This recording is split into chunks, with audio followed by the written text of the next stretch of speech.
आखिर कांग्रेस लगातार state elections में पीछे क्यों होती जा रही है? चलिए पूरे मुद्दे को सिंपल और न्यूट्रल तरीके से समझते हैं। सबसे पहला और सबसे बड़ा कारण है कांग्रेस का वीक ग्राउंड ऑर्गेनाइजेशन। किसी भी चुनाव में बूथ लेवल वर्कर और ग्राउंड लेवल वर्कर्स सबसे ज़रूरी होते हैं, लेकिन कांग्रेस का लोकल कैडर कई राज्यों में लगभग इनएक्टिव हो चुका है। जहां बीजेपी और रीजनल पार्टी बूथ तक कैंपेन को ले जाती हैं, वहीं कांग्रेस लगातार ग्राउंड कनेक्ट होती जा रही है। इसका सीधा असर वोट शेयर पर पड़ता है। दूसरा कारण inconsistency in leadership. National level पर लीडरशिप तो दिखती है, लेकिन स्टेट लेवल पर चेहरा साफ नहीं दिखता। कई राज्यों में कांग्रेस वोटर को ये तक नहीं पता होता सीएम फेस कौन है, और आज की पॉलिटिक्स में चेहरे बहुत मायने रखते हैं। स्ट्रॉन्ग, क्लियर और डिसाइसिव लीडरशिप ना होने से वोटर्स का भरोसा कमज़ोर होता है। तीसरी बात, नैरेटिव बिल्डिंग में कमजोरी। इलेक्शन सिर्फ इशू पे नहीं, एक स्ट्रॉन्ग नैरेटिव पे भी चलते हैं। जहां बीजेपी डेवलपमेंट, नेशनलिज्म या स्टेबिलिटी जैसे नैरेटिव को पावरफुल तरीके से पुश करती है, रीजनल पार्टी कास्ट या रीजनल आइडेंटिटी को मजबूती से पेश करती हैं। लेकिन कांग्रेस का मैसेज अक्सर वेग लगता है, neither too strong not too clear.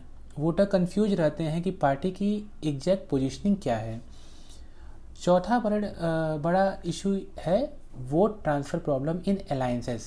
Congress कई बार रीजनल पार्टी पर डिपेंडेंट रहती है, लेकिन अलायंसेस जो भी होते हैं पार्टनर, वो कांग्रेस को अपने वोट को ट्रांसफ़र नहीं कर पाते हैं। रिजल्ट ये होता है कि अलायंस तो बन जाता है पर वोट बैंक नहीं जुड़ता है।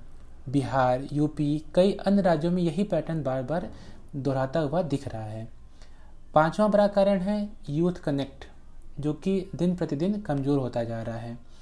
आज की पॉलिटिक्स में सोशल मीडिया, इन्फ्लुएंसर्स और डिजिटल आउटरीच बहुत ज़रूरी हो गया है, लेकिन कांग्रेस का डिजिटल स्ट्रेटजी कई बार स्लो लगती है। यही वजह है कि युवा वोटर्स जो काफ़ी इम्पैक्ट करते हैं, उनके साथ कांग्रेस उतना कनेक्ट नहीं बना पाई। छठा फैक्टर है इंटरनल फाइटिंग। कई राज्यों में कांग्रेस के अंदर ही सीनियर लीडर्स एक दूसरे से भिड़ते हैं। टिकट डिस्ट्रीब्यूशन से लेकर लीडरशिप सिलेक्शन तक इंटरनल टेंशन बनी रहती है। इसका सीधा नुकसान इलेक्शन कैंपेन का होता है। पार्टी यूनाइटेड नहीं दिखती है नेशनल लेवल पर।